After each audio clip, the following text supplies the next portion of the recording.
Hey, this is Karl with the Washburn SBDC. We're here with Staci today from Petland, and Nico, our nice new friend that I found here.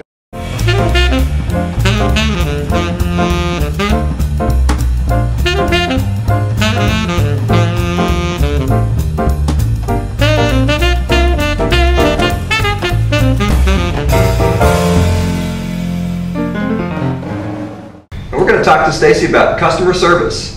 Staci, I've been in Petland many times over the years, and I've always been amazed at your ability to take care of customers and your employees' ability to give customer service even when you're here or even when you're not here. So tell us a little bit about that and how you maintain that energy in your store.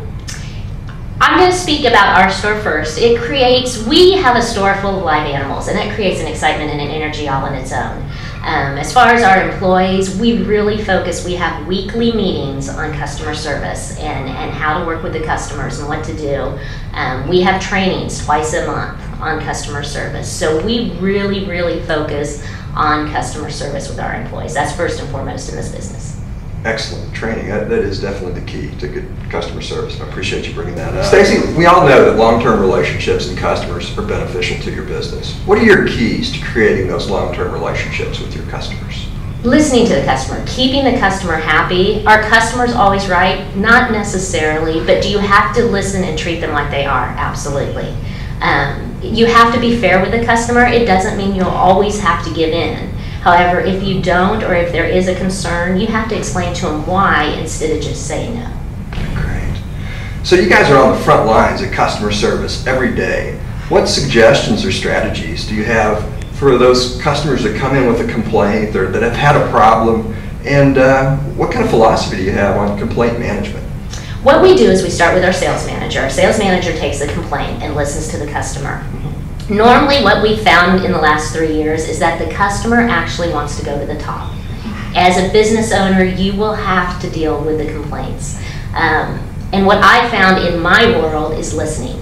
The key is 100% listening. A lot of times the customers will scream and yell if they have a complaint, but it's okay. They need to get it off their chest. Once it's off their chest, you're fine. Just listen to them, understand their problem instead of jumping to conclusions. Once you understand their problem, you can fix the problem, and you tell the customer, we want to try to take care of this in the best way possible. How can we do that? What do you see we need to do? Okay.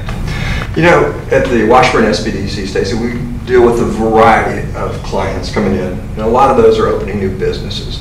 If you were going to open a new business today, what kind of strategies or what kind of recommendations would you have for a new startup business on providing great customer service? Know your product. Know its strengths, but also know its weaknesses. Whatever your product may be, there will be a weakness. And as long as you know that weakness and you focus on making it stronger, your customers, when they come in, will know that you know your product and that you understand their situation. So as far as customer service, you've got to know your product. Really good advice. So Staci, this is the pet business. It's got to be a fun business for you and for people, and like you alluded to at the first part of our conversation today, it's a lively place. So could you share a story with us that might be interesting? I can. It changes daily in this world, which is so much fun. It's never the same, so you don't get bored. However, we had a customer come in the other day, and in our store we really focus on the education aspect, especially with live animals. We have to understand our customer and where they're coming from. This customer came in and she said, I lost my Nemo. My Nemo passed away. I want to buy another Nemo.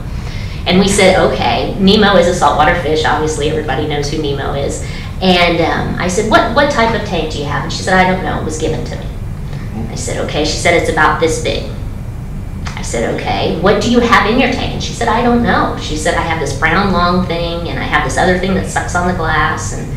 And the more we talked, the more I thought, wow, this sounds like a freshwater tank. And so I asked her, I said, is this a freshwater or a saltwater tank? Because Nemo goes in saltwater, and the fish she was describing were freshwater fish. And she said, oh no, I'm not sure.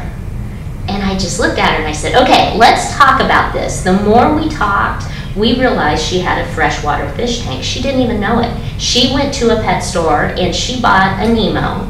They did not educate her. They did not ask her what type of fish tank that she had. So she took this Nemo home, put a saltwater fish in a freshwater tank, and it passed away within 3 days. So in our store, we focus on asking those important questions. That's sort of in the pet world, but that's what we do.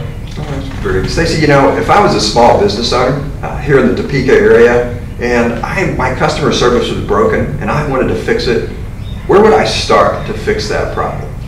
Start with complimenting the staff on their strengths. Find the staff's strengths, work with the staff on those strengths, and then talk to them about their weaknesses. You always have to be honest with your staff as far as their strengths and weaknesses go. So where the staff is weak, for example, a customer, this is an example from yesterday, worked with one of my pet counselors. Ended up just not clicking, personalities just clashed for whatever reason. Found out, we switched that customer to another pet counselor that had more of a personality of that that customer, and it worked out. You have to look at your staff, you have to look at you, and you have to surround yourself with good people and people that are willing to learn, not people that think they know it all, because those people will not work in a customer service environment. Great. Staci, thank you so much. You've brought many things to light, and we appreciate your experience and your expertise.